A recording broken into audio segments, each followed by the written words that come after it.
Hello, my friends. Let's do a little meditation to evoke a real sense of indivisibility within your own experience. The concept of non-duality in terms of the experience that all perception, all experience, everything, even things you call things that you think are out there, the mountains, the trees, and the objects, and the people, but also thoughts and emotions.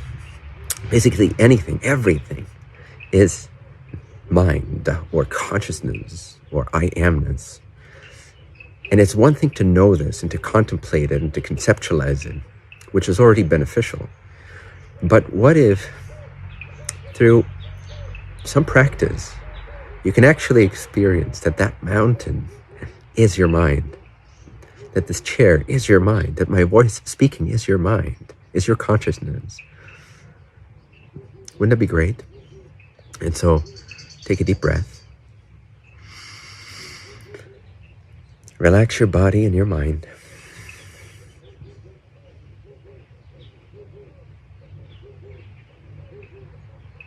Take another deep breath. Relax your body and your mind, and also relax your perception, your attention off of the world for a bit. Just let it kind of dwell in its natural place of here and now. Not going anywhere, not grasping for anything. Take another deep breath. And relax even more. Not seeking for anything for just a moment. Now, there's some sounds over where I'm at. There's some doves, some frogs, some birds chirping, some cars in the distance. So in your own experience, in your own environment, right now with your eyes closed to start with, just observe the sounds for a moment.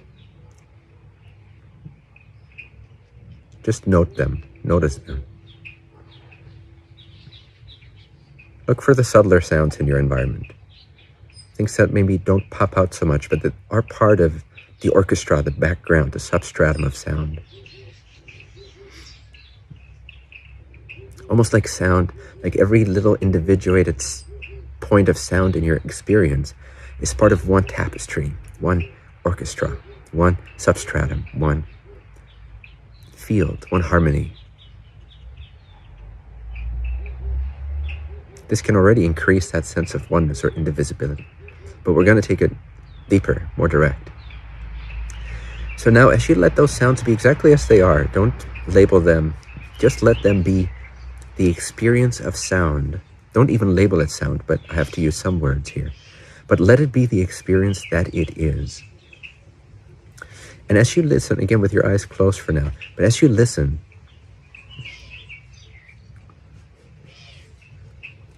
to the sounds, there might be images in your mind. So if you hear a bird, you might picture a bird. You might see kind of where it is in your environment.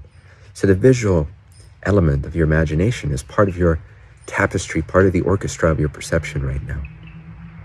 So the sounds and the visuals are kind of attached almost. They're enmeshed or blended together. And just let it be as it is. No labels. And again, this might already increase the oneness of perception, but we're going to take it more direct. So now, as you're peacefully resting with your experience exactly as it is, letting your perception be part of this canvas or this dreamscape, already knowing intellectually somehow that all is part of one field, one mind, knowing it intellectually. But now, as you let all the sounds and the visuals and sensations be as they are in their own natural place of arising and disappearing, arising and disappearing, focus your attention on the following gentle inquiry. Can you first of all get a sense of your mind? Almost like a sphere. It's okay to visualize it as a sphere, to kind of feel it as a sphere, or even a circle if you want to do it two-dimensionally.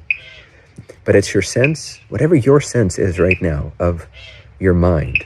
Not so much the thinking mind, but the space of mind, the mind as in the cognizer, the recognizer, the consciousness, the mind which observes the sounds, the mind which knows the sounds, the mind which hears the sounds, the mind which sees the visual imagery, the mind which knows.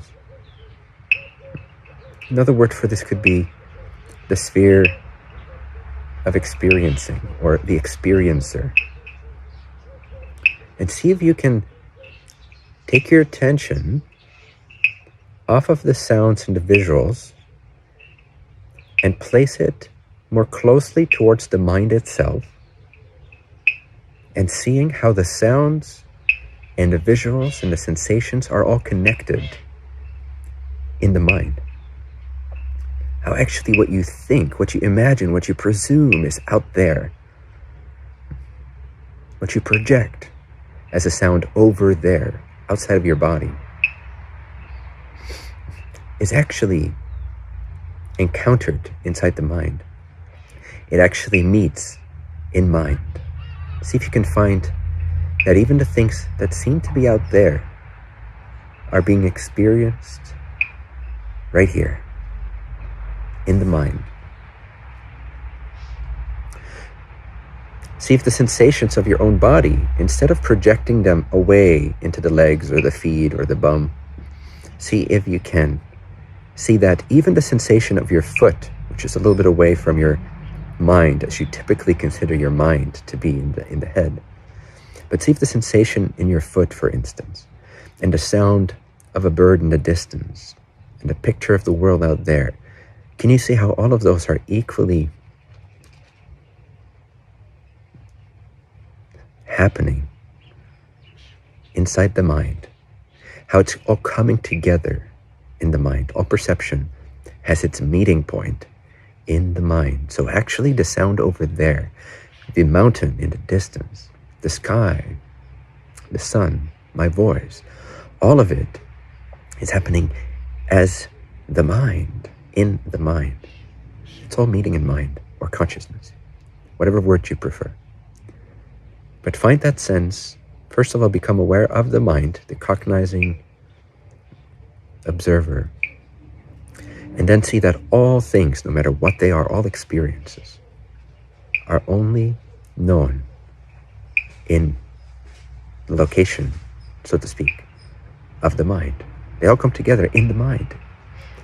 So it might seem the illusion, the projection, the presumption, the imagination, the label that we've given the world is that it's out there. But if you look at the mind itself as the observer of all perceptions, of all phenomena, you can see that all of it is happening in a single mind or consciousness. It's all happening in the observer. And just rest with that sensation. It's a intuitive, higher sensation. It's a spiritual sensation of oneness, where all the senses in a way come together. The senses and the mind blend, and you realize that the world, the senses, and the mind are all happening in that mind space, in that consciousness. So see if you can get a sensation, a sense, an intuition that the sounds in the distance are happening right here in the receiver of the sounds. Focus on the receiver of the sounds, the mind which cognizes the sounds and the images, and see that all the experiences that you're having are mind, mind, mind, or consciousness, consciousness, consciousness. The observer, the observer, the observer. If you practice this daily for a little while, you will get you'll develop a tangible spiritual sensation of indivisibility, of oneness, of unity. And it will give you a sense of freedom, a knowingness of your power. It's also what opens the heart, unleashes a sense of love. Beyond just, I'm a loving giver to someone else. It's a non-dual love. It's the love that comes from oneness. The deeper you practice this, the harder it is to believe in and produce the sensation of separation. But even when you do, just bring your attention back to mind and see that even the sensation of mind, the sensation of separation is just a perception that's also one with the mind, one with the tapestry of perception. And so emptiness, the emptiness which is mind essence, is the form of perceptions. And the forms of perceptions are the empty essence of mind or consciousness. So all things exist in your beingness. There's no experience apart from being it. Play with this. I hope it helps you. Much love.